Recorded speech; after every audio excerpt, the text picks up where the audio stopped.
Hello, Bill Sisters, and welcome to the first ever episode of Bill Sisters. It's so new that we don't even really have a name, but I'm going to call it that for now.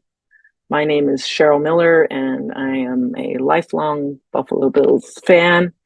And with my sister and me, we decided to launch this podcast for a lot of different reasons that you will find out while watching the podcast. So let's jump right into it.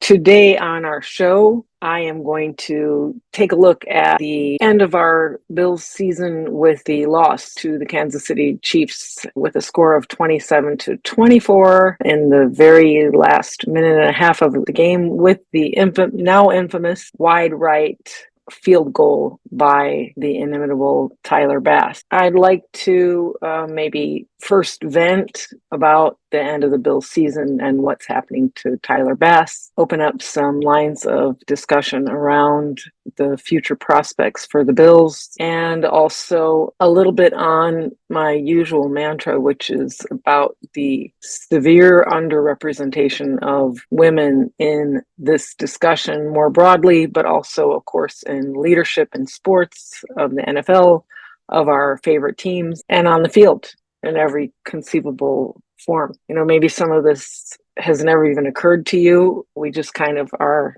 half of the NFL fan base as people who identify as girls and women. But if you look at the ecosystem, you definitely do not hear a representative voice from that group in the game itself, in the management of the game, and in the coverage of the game. So here I am. I'm going to go out on a limb. This is with all due respect to all the incredible women out there who are in sports, who are covering sports, and I hope to be able to showcase them in this show. That will definitely be a mission with what we're doing with the podcast, but then also get into the nuts and bolts and the X's and O's of the game itself, and of course of our beloved Bills. So let's start first with that season-ending missed field goal by Tyler Bass with a minute and a half remaining in the divisional playoff game with the Kansas City Chiefs. Now,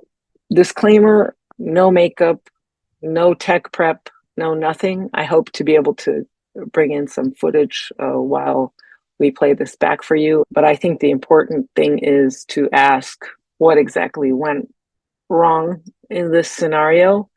And of course, to underscore the fact that losing by a field goal, losing by 3 points is more of a symptom of a wider game performance, even a season performance, definitely a team performance, if you will. And it is not in itself the single deciding factor in ending the game or the team or the season. But let's have a look at that. The other thing, of course, is the implications that has for our future going forward. And what we're hearing online now is, number one, death threats to Tyler Bass and the fact that he felt bad enough about it that he closed some of his social media accounts.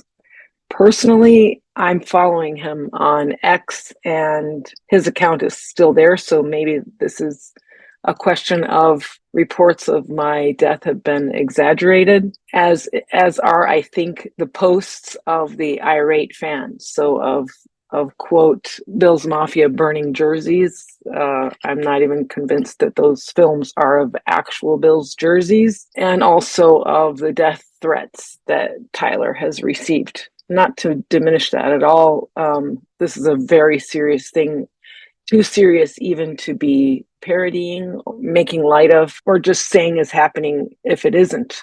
That's certainly without thought for the implications that has for this individual and his family and his community. So if you're one of the morons out there doing it, stop right now. And my second reaction is, this is not Bills Mafia. This is not who we are. As I posted on Twitter, Scott Norwood was received with a hero's welcome in the original wide right that lost a Super Bowl. So can we just take this all with a grain of salt? And the reactions of Josh Allen to go directly to Tyler Bass after the game, and by the way, Gabe Davis as well, before entering the tunnel, this is reflective of the community that we are, and of Western New York and of Buffalo. So I think those reports are also exaggerated, and let's backpedal right out of it, and also highlight that over $185,000 has been donated by Bills Mafia, but also by Kansas City and other fan bases, including all of the Swifties,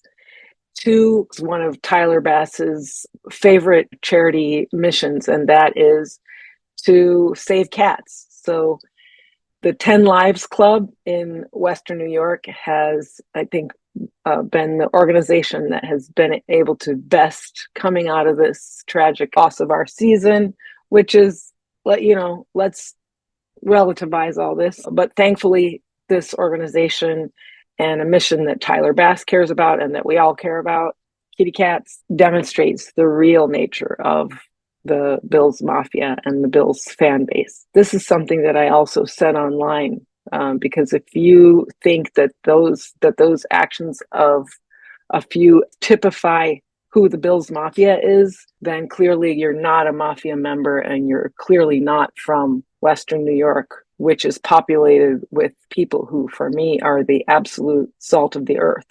Not saying there are not some anomalies, and probably by launching this podcast, okay, let's call them what they are. Freaks will come out of the woodwork, so that's fine. I know what the Bills Mafia represents and the part of the world that we come from, and I have a lot of faith in that, which makes me a typical mafia member, because we have seen it all, have we not? So let's put a pin in that now. Let's talk also about the future of this franchise. I think it's really important also to celebrate the season that we did have and the 6 seasons that we've had since Sean McDermott and Brandon Beane took the helm of the Buffalo Bills leadership from the office standpoint. Fortunately, I get to plead ignorance because I was not here the whole intervening period. I lived in the US till about 1996. And things were already pretty grim for the Buffalo Bills then. And then, I went AWOL for 28 years. No, I take that back. I came back to the US in 2018, which is a story of its own that I'll maybe share now and edit out. I came back in 2018, and, it's been a joyride since then. So for me, I don't want to say I'm a lucky charm. I don't want to say that I've been fortunate. Maybe both of those things, maybe neither of them. But the Bills were on a roll the last time I lived here and was able to follow this team around the clock. And it's been the same since I got back. So I miss the whole Brady and Patriots and all that era, thank the goddess. And, I guess one thing's for sure is I'm absolutely spoiled. The other thing is it's that whole double-edged sword, because we all get that cross to bear as part of the Bills fandom that, so close and yet so far. Fine. I'm here for it. So, maybe starting a bit with the player discussions, because I think this has been the enduring narrative even during the season, and now obviously going into the off season and looking towards the future, is there are some really key questions. Gabe Davis, Josh Allen, Stefon Diggs. So let's just take those ones off the agenda that are pretty obvious. That is Josh Allen, right? He's not going anywhere. He's not going anywhere. That's a fact. We can entertain that discussion. The questions of, is he being best served in the ecosystem he is in? No one is going to trade him or cut him. That ain't going to happen anytime. But the question is he in an environment that is the most conducive to optimizing his gameplay? So that's a valid question. Let's not open it just this minute. Let's talk, though, about Gabe Davis, who, again, if you were not privy to this beautiful interaction Gabe had after the game injured, by the way. He's coming off an injury, was not able to play in that divisional game, and then started getting trash talked by a member of Bills Mafia, who shall remain anonymous, because, this is the thing about online environments, that bad behavior begets bad behavior. So being the perpetrator quickly becomes the victim. So let's not start trash talking that Bills Mafia member who was trash talking Gabe Davis. But let's say that it might be symptomatic of a larger question, which is, the fan base's mixed feelings about Gabe Davis as a performer on the team. I can say with certainty, as much as anyone can in this, I'm not going to call it a profession. I'm an amateur. So are all of you, by the way, unless you're getting paid, which I don't imagine is the case. Come at me if you're getting money for what you're doing, and share your sources, because we definitely need some diversity there that is also bankrolled. But clearly the chorus, I think if you try to test the waters online as far as Gabe Davis, is generally negative, with which I do not agree. And I think this is also the feeling in the building, as they say. As you can tell, I'm not in the building, but there are some people who are in the building who talk on these platforms. And the consensus is that Gabe Davis works hard. He's an upstanding individual. His performance is not only about, being big game Gabe, but also what he does, the nitty gritty every day, blocking defenders, giving his O-line a chance to perform, that he's really an integral part of the Bills' offense. Now, I'm kind of freaking out because I'm not hearing myself in my headphones, and this is also an issue because, Apple, I don't claim to have the top tech setup here, but, even the weakest link, which is, hello, this earbud does not even fit in my ear because not designed for ears of this size, as in small. So it always pops out, and despite changing the settings, I still, it will shut my mic off. So I don't even know if you can hear me now. I'm going to take a pause and see.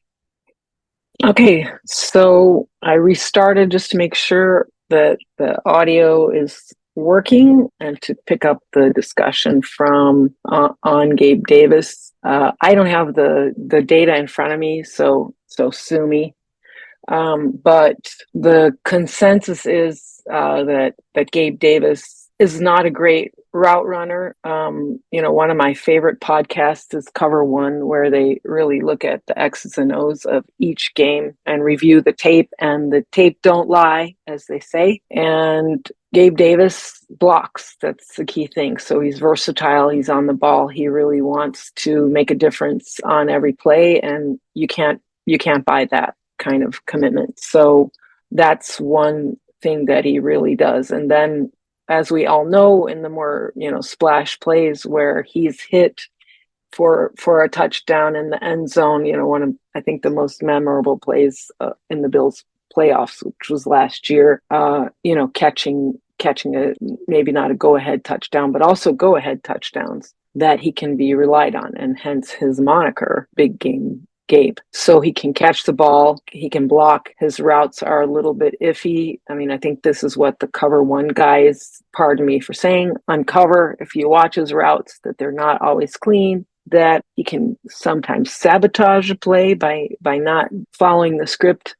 But I think all that aside, he's a powerful contributing entity in the Bills team. And what is the issue now is, he's becoming a free agent. So as Sean McDermott said, these guys deserve to go out there. I think Brandon Beane echoed this, and test the market and see what they're worth, and, come back to the Bills if they can. But you know what? In the meantime, Mafia, STFU, because for me, that's just like, you don't know.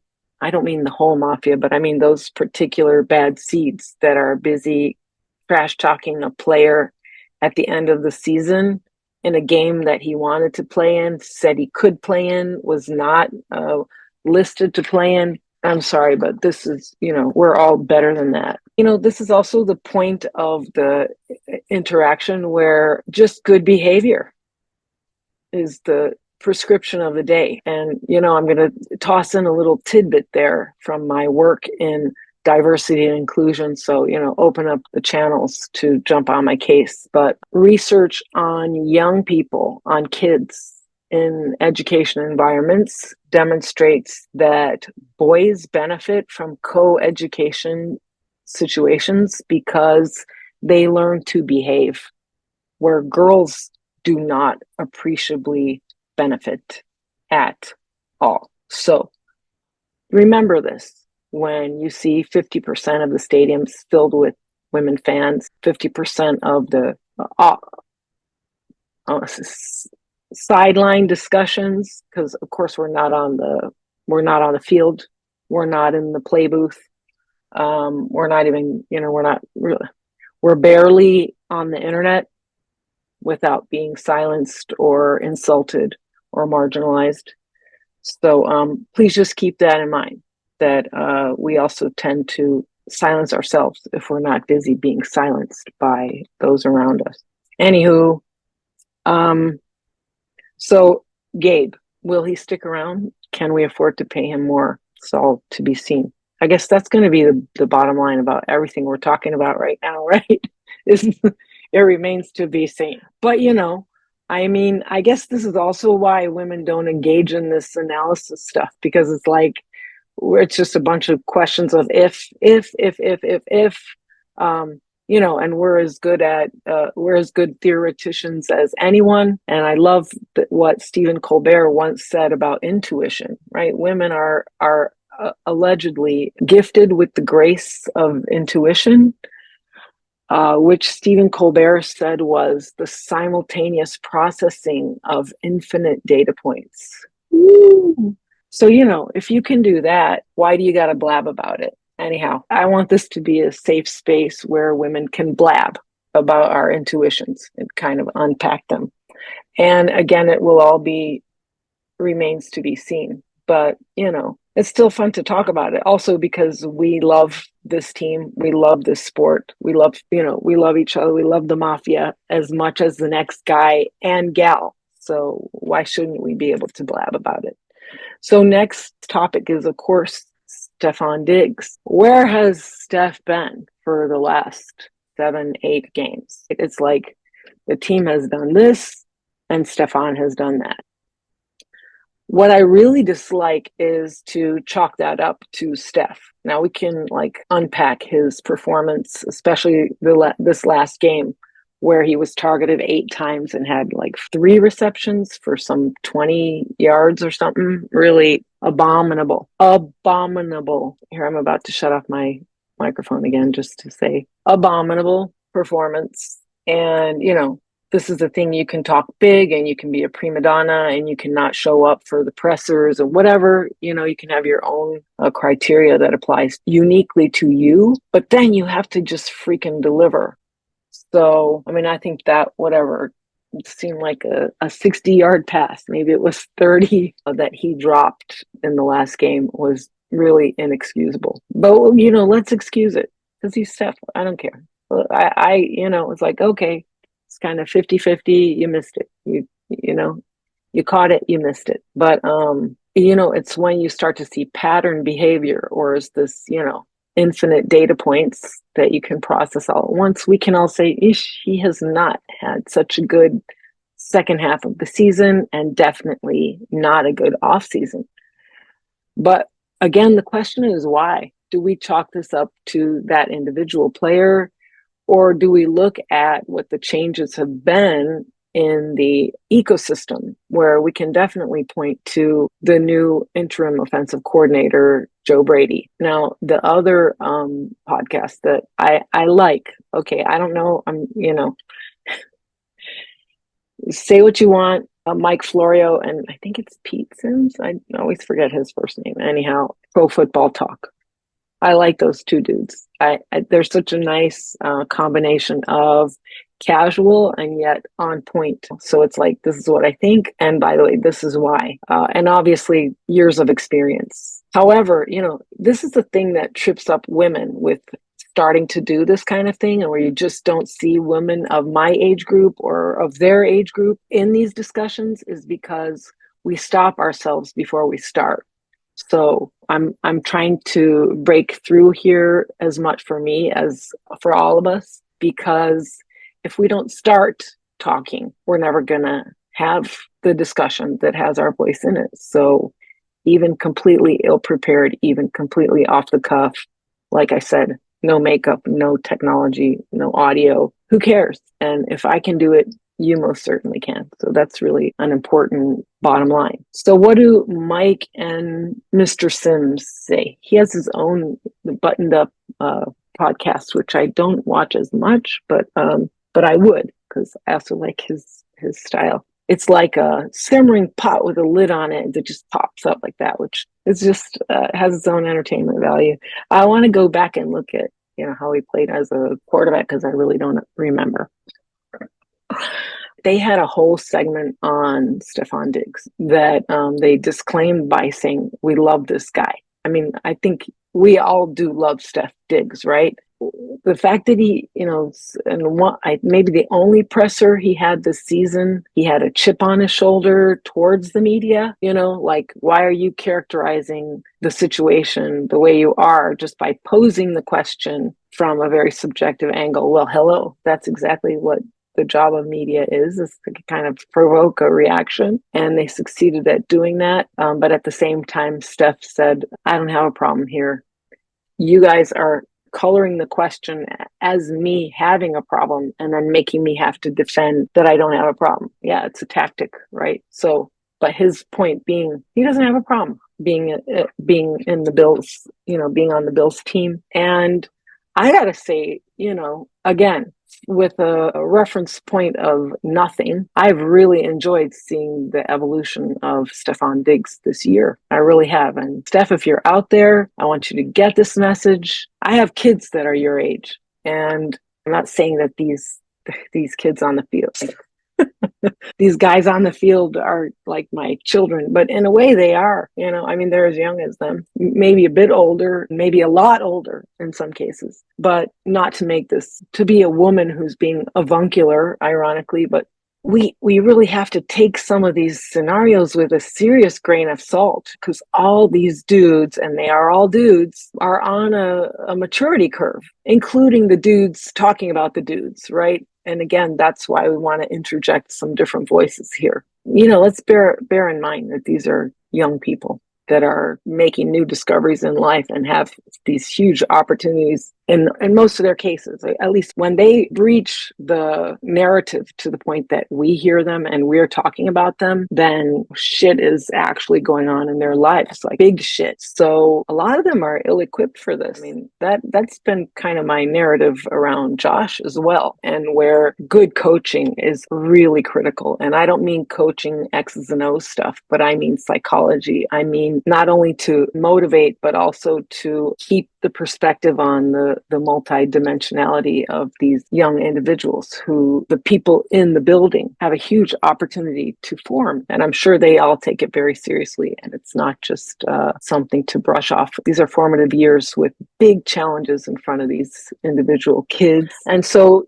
from the perspective of as a person, I just want to say that I really love where Stefon is at this moment. He's taken down a notch, this diva. It's been different in the playoffs. Okay, that's fine, because growth is a process, but he's taken this whole pass me the ball and showcasing him and Josh as the elite pair, and that's that. I think his attitude has really been a leader of a different kind, not just by doing, but really by engaging with others and finding his place in an ecosystem. And a bit like I was saying about Gabe, Steph is he's still going to have the ego of a WR1. He's got to. It's not a shtick. It's really, this is a part and parcel of who he is. It's his DNA. So that's got to stay there. It's got to stay intact. But to be able to kind of step down from that and say, I'm part of a larger whole, and I've got to play whatever that role is in the team to make the team as a whole successful.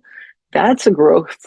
move right there. I mean, this game is a business, but like all business, what are we measuring on? I mean, for his particular profile, it's got to be number of receptions, numbers of passes completed, yards, scoring. And this has not been as good, but also the scheme has changed. So and here I go back to what Mr. Sims was talking about at the 6-6 mark of the season. Ken Dorsey's offensive line and Ken Dorsey's scheming, which was really about creative routes, where someone like Steph, which he isn't that. I mean, we've seen it a few times, enough times to that made me pause when Mr. Sims was saying this. Like, Steph is not the big wide receiver one that you see on other teams of the league. We have seen him make those big catches. We've seen Gabe also make those big catches, but in the more specific mechanics of how the offensive line works,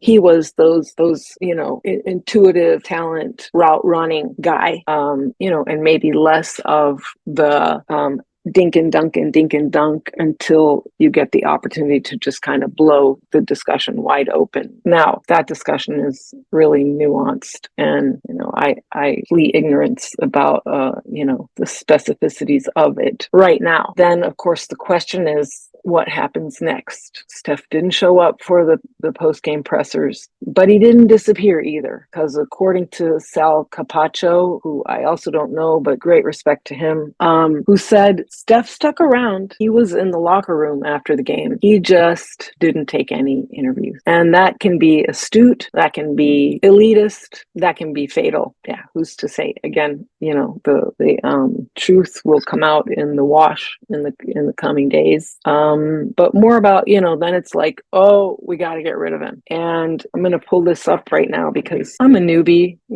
I've had different Twitter profiles to date. Now I have Believe Women. So that's where you can find some of the tweets that I'm sharing, some of the videos, etc., some of the opinions that I just pop out there. But one of the things that I wanted to share is this point about Stefon Diggs. Sarah Larson, who, just look at her profile, Sports 24/7, Buffalo Rumblings, and SB Nation, co-host of Line to Gain with Big O. She's in Miami via Buffalo, New York. Okay, cool. She's also born on June 6th, which is when my twins graduate from high school. So that's pretty cool. Anyhow, I love this because she has her monthly reminder on what trading Stefon Diggs would mean. I'm going to just read her tweet liberally, because I also said, if the mafia doesn't get this message, I'm going to have to pin it on my profile, because it's really important to remember, again, this is a business, and what she calls. So there's a lot for us to unpack here. Maybe we could get Sarah on as a guest. My first guest.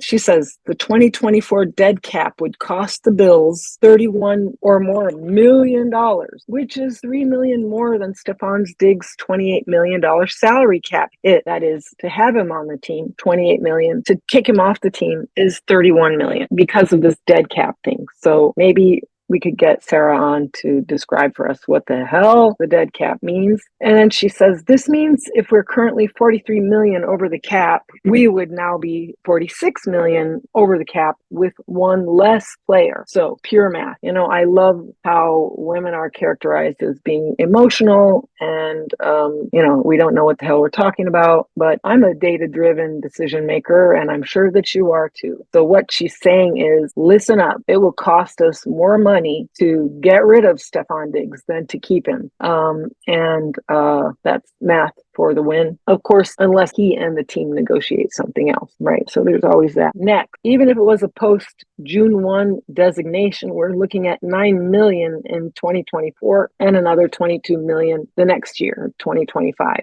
The Bills are on the hook for Stefon Diggs' signing bonus. Hashtag hydrate. The Bills are on the hook for his signing bonus, his fully guaranteed option bonus, and his restructure, all of which is fast-tracked with a release or trade. So that's how she gets to the $31 million cost. Anyhow, bottom line is he's not going anywhere. So then the question is, of course, what do we do? Now, I want to, again, just reiterate that point that it's got to be in an offense where he's utilized. And that has been a departure in the last 6, 7, 8 games. Although in the division round, they did try to go to him more obviously than they had up until that point, and he didn't deliver. I mean, I'm not making excuses. And again, maybe it's the mom in me, but you got to keep a hot player hot. So if he hasn't Dean any balls in those, clinch position, then it's, his own self-confidence and his own ability is deteriorating. So it's kind of a catch-22 situation. But at this point, it's like it's in everyone's interest for that to work out. Will it work with the Joe Brady offense? Well, that leads us to another discussion, which is what the heck's going to happen with Joe Brady? I mean, right now he's the interim offensive coordinator for the Bills, and his track record cannot be disputed. However, is this, indicative enough of the pathway going forward? I always say the best indication of the future is the past. So, if you follow it, that's also regression analysis. Hello, hashtag data science. You look at what has happened in the past, and you just point an arrow to the future, and basically you see the trend. So, I mean, the only thing, there are two countervailing questions. One is someone else going to pick him up, go out on a limb, and based on his track record here, and I don't even know his track record at Carolina, but is someone else going to pick up Joe Brady? And what's he going to ask from the owners in order to stick around in a higher profile, more important role? Women, we have this issue. We get promoted incessantly and given more responsibilities and accountability without a corresponding compensation. So, I mean, just look around you. There's also the begrudging promotions that we get where you see interim. Usually that's a term that is reserved for women. She's the interim CEO or the interim vice president, or especially if it's the most high profile role, you'll get the interim president role. Hello, Vice President Kamala Harris, right? Will begrudgingly give a woman that job because embedded misogyny. But the responsibilities don't change. So you get all that. You also get the clear message to you and to everyone around you that your role is temporary, and no pressure. You still gotta freaking deliver like a white cis middle-aged man without all the accoutrement. So without all the benefits of that, which definitely are a better salary package, a better retirement package, a better golden parachute, and of course the entire buddy system that keeps men moving around in leadership. So even if that door closes, another door is going to open somewhere else for you. And how much is the NFL a microcosm of that? And I'd like to say it's a microcosm, but now that it's like a billion-dollar industry, only the NFL itself, not to mention everything around it, gambling, it's not even a microcosm of, the problem of the old boy culture or the young boy culture, call it what you want. I mean, you can also call it, I made this point, of course, it went completely under the wire, thankfully, because the minute it goes over the wire, I will get slammed. But all this messaging is coming from the margins. In fact, that's what we should call it. We should call it sidelined. Maybe I'll keep that as a segment where we can go talk to women who maybe used to be in this industry, but somehow disappeared. And we can reel them back in because, hello, ageism. So ageism and sexism. It's almost like the more you have to say that is on point, that is relevant, that is important, and almost the more articulate you are at getting your message out there, the harder you're going to get slammed. Sidelines. So the message is coming from the sidelines. How many times can I digress before I totally lose the thread? Interim offensive coordinator. So yeah, random thought. Wouldn't it be cool to consider a woman for the job? Oh, but wait a minute. There are no women in the pipeline. That's crazy. How about, how reasonable would it be to have pools of talent that are not in these NFL hierarchies to just say, this is a stinking cesspool of nepotism and cronyism. I mean, it's the dynasty with the family name on it. For in a third world country we would be sending in the troops. Like, this is not okay. That there's backsheesh and there's, nepotism and there's, we use that rationale for invading places. Things are not good for the people here because of all this bad stuff that's happening at the highest levels. It's suffice it to just watch some Netflix series on, Malaysia. Anyhow, I digressed again. Sorry, I just got interrupted, so I had to pause. Will Brady be the offensive coordinator of the Buffalo Bills next year? I think all indicators, like I said, the best indicator of the future is the past. So it's the same as when he says he's going to change. He's going to do better. No, he's not. Or she, Joe Brady will be the offensive coordinator for the Buffalo Bills next year if the Pegulas can meet his price tag. And, their commitment to this team is unquestioned. By the way, you got to like that gender balance and that decision-making team, right? And all of our thoughts go out to Mrs. Pegula and their amazing daughter who makes us proud every day. So Joe Brady will be around. Let's now just try to extract just this one game against the Kansas City Chiefs that we lost, which was Joe Brady's first loss as an offensive coordinator for the Buffalo Bills. Let's ask, I think like everybody did, reeling from the shock of it first. It's like, who pulled the plug? After processing the shock and then the mourning and the rage and whatever, then it's confusion, the frustration, depression. I don't know the 7 stages of mourning. I don't even know if it's 7 stages, but anyhow, we were grieving. We're still grieving because it's a process. And as I say, everyone grieves differently. Do you know what I did? It's what I do every time. I went back and watched the game again. I highly recommend it.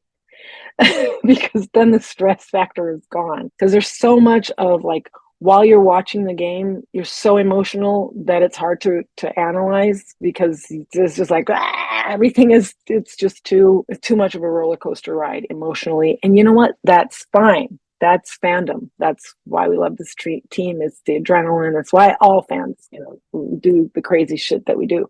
But, rewatching the game, you already know the outcome, right? So it takes you off that emotional roller coaster at least a bit because you can still feel the no, and now that's gonna.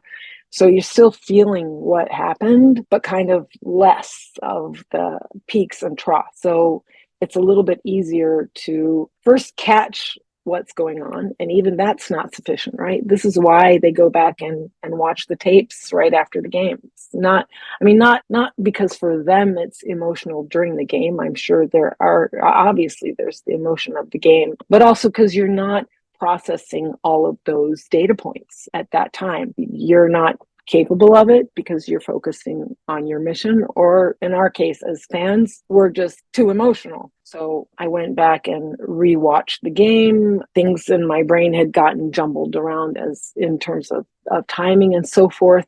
And my major takeaways were, I remember at the time that each time we were bleeding the clock in the second half, which is what everyone's narrative is. The Bills scored 7 points in the second half. Well, you know what? The Kansas City Chiefs scored 14 points in the second half. So for 2 big scoring offenses, this was like a quiet second half, which taken on face value, that favors Kansas City.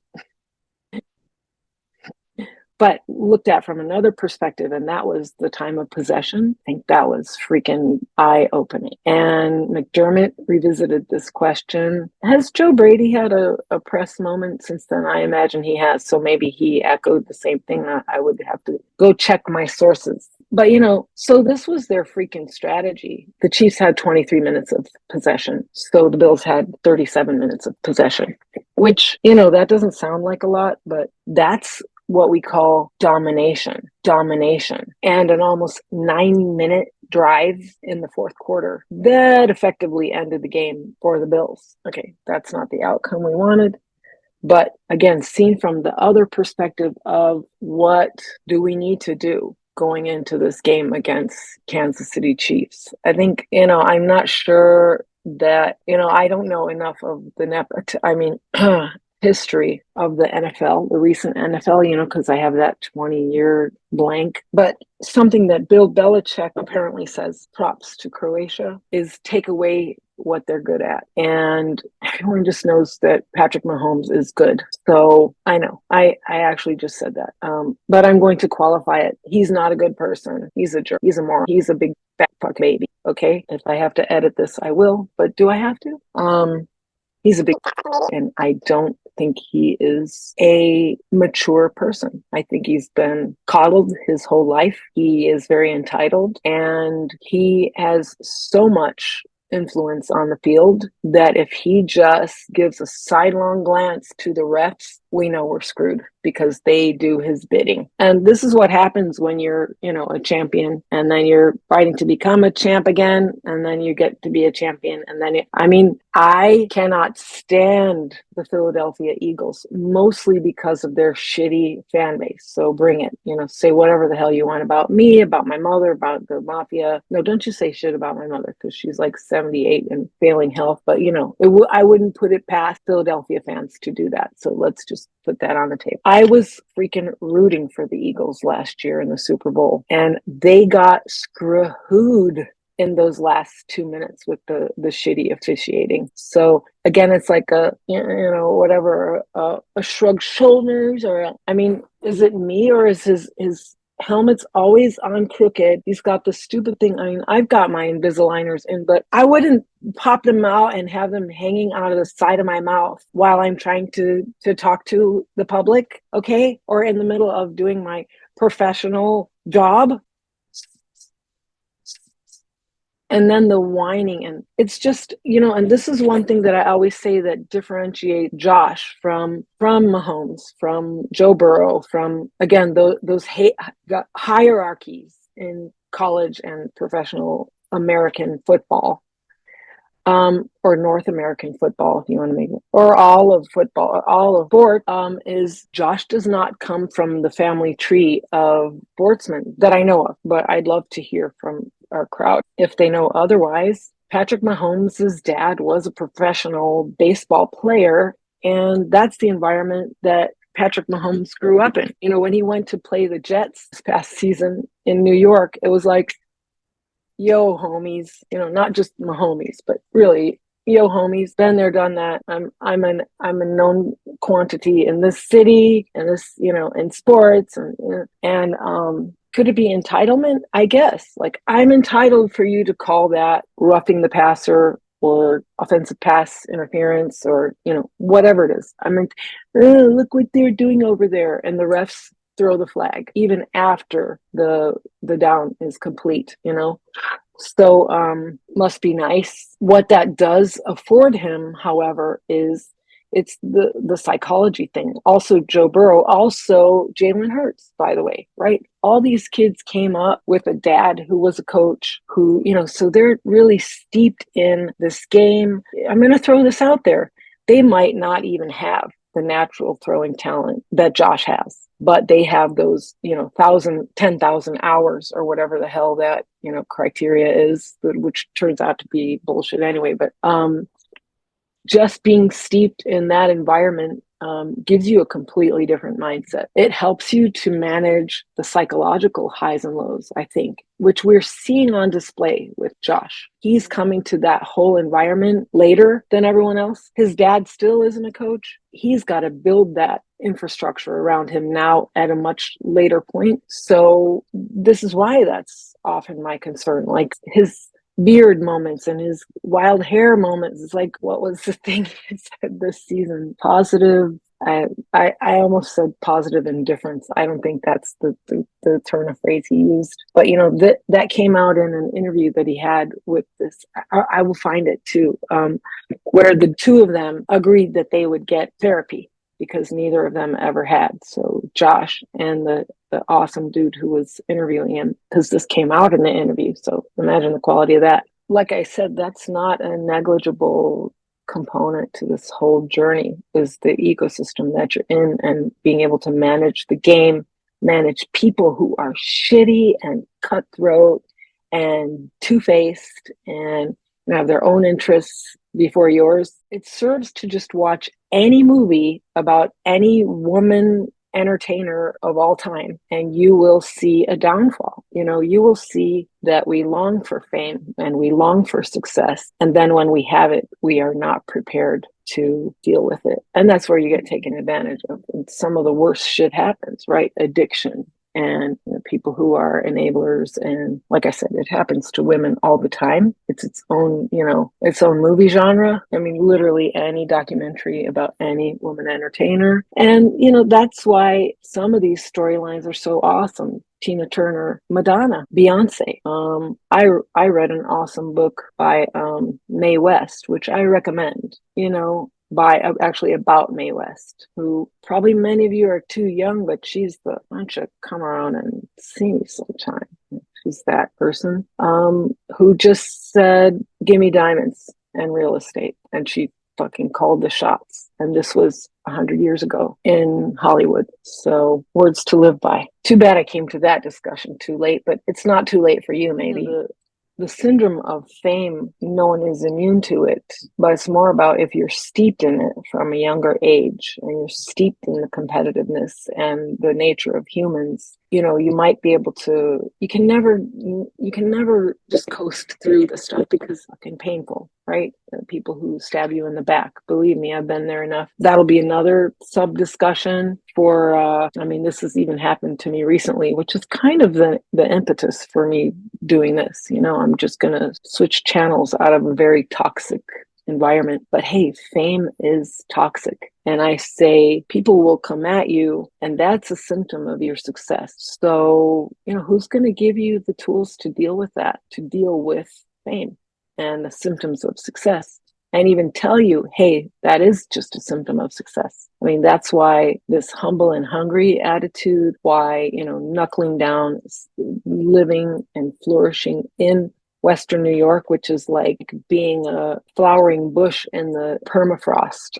So, how to survive. Well, if you survive there, you can survive anywhere. And that's Western New York, not New York, New York. You hear that coming out of Coach McDermott's mouth, right? He wants to keep them locked in. That, by the way, is also what Lamar Jackson is saying these days. He's getting his own taste of fame.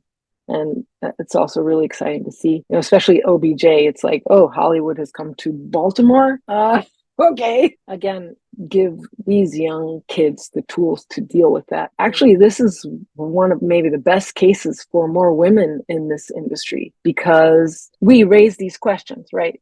We are actually concerned about the well-being of those people who are inside the pads and the helmet. And I'm not just saying this because I'm emotional or because I'm a mother. It's actually been proven that the feminization of the workforce, by which I mean specifically greater participation of women in the workforce, even though we have shittier jobs, even though we get paid less for the same jobs, even though we don't get elevated to management, except as interim, except when the stakes are high or there's a glass cliff situation. Now, I've really screwed it up. Let's put her in there to fix it, and it's all going to be her fault. More responsibilities, less pay, blah, blah, blah. Okay, I'll stop. Why that increased participation of women in the workforce has also delivered corresponding benefits to everyone, like a fixed work week, Social Security, health benefits, childcare. These have all come because there are loudmouth women who are being completely marginalized, persistently marginalized, but maybe still screaming while we are being sidelined. So that's one of the best cases we could probably make for greater participation of women in the NFL, is because everyone will benefit, right down to the players, and maybe most of all the players. And then you really have the discussion about, well, how much does the NFL care about the players? Because they're friggin' expendable, aren't they? That's why it's like alarm bells whenever you get that, whenever you start to hear that narrative. Well, Steph Diggs, he's not delivering. Well, Jordan Poyer, he's been in the league for 7 years now, bit long in the tooth. This is the qualifier. I've heard, by the way, it's getting very long, but we should talk about Micah Hyde and Jordan Poyer as well, right? Every single reference to the dynamic duo of the freaking NFL. I mean, because, this was the question I think Steve Tasker raised. Has there been a better duo at safety, like ever, in the NFL? Valid question, right? And if you watched that interview with them at the end of the game, J-Po was catatonic. I mean, catatonic. I've seen him like that before. He's explosive. His personality is explosive. He stays in the pocket and then explodes. It looked like he was really like having to buckle in to keep his emotions to keep his cards close to his vest. And then when he spoke, boom, we heard it all. He's my brother on the field, off the field. And then, it wasn't until as these conversations came out, and of course the letter from Amanda Hyde to the Bills Mafia, which made everyone cry. Like, wait a minute. Did he say goodbye? I had to go check. Did he give a farewell speech? Because she was giving the farewell speech, right? It was like, did she just, spoiler alert? I mean, but it's the same point. This guy, he said, Micah Hyde now, he said he has been playing injured in his neck. All right. Right on key. I have neck injuries because of the shit going on with my mouth. That is, so you lose movement here, so you lose movement here, lose movement here. It's like it's the reverse of a butterfly effect. So what the hell is that? It's like a train wreck. Okay. It starts in a small thing, one vertebrae, two vertebrae, and then it just impacts your entire body. And Micah has been nursing, what a weak word for like a serious injury, right? He's been nursing a neck injury all year, which actually started last year, if I'm not mistaken. He said in his locker room interview or it was either the locker room or, anyhow,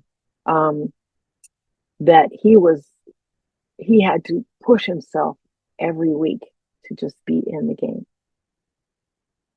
So,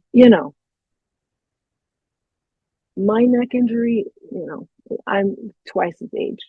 So I'm not saying nobody cares, but, he has young kids and a family and a life ahead of him of another 20 years. A professional life and a much longer, life, I hope. So valid, valid for him to say, I'm dipping, I'm out of here. And I think that posture of Jordan Poyer during their dynamic duo interview was very revealing. It's like he knows this. The writing's on the wall, and he's suffering through it. They wanted their last season to be with fucking Super Bowl ring and a fucking Lombardi trophy, so I can make more tattoos on my arm. Like all of us, right? Dejected, catatonic. So no one blames Micah Hyde, for prioritizing what should be prioritized. And that, by the way, is also a mindset that women bring to this conversation. Prioritize what needs to be prioritized. That's family, health, love, however you define quality of life. But going into work with a hurt neck every day and taking hits that can hurt that neck even more maybe is not the best quality of life decision or even professional decision, right? So no one will begrudge Micah Hyde to be doing the right thing. No one begrudges anyone to do the right thing. So I think I've covered enough uh, distance for podcast number 1 or number 2, I think officially, because we did do kind of the intro with the concept podcast with my sister and mom. But this is the first little more analytical, blah, blah, blah. Now I can see why Pat McAfee is on for 3 hours every day. Of course, he has a team of like 10. And like, what do they get paid? You know, Pat, I'm asking you. Let me be an understudy. You know, how about like putting your money where your mouth is and support women in NFL media right here? How do you guys tackle that? Because everyone has a full-time job. You know, all my sisters who want to be part of this.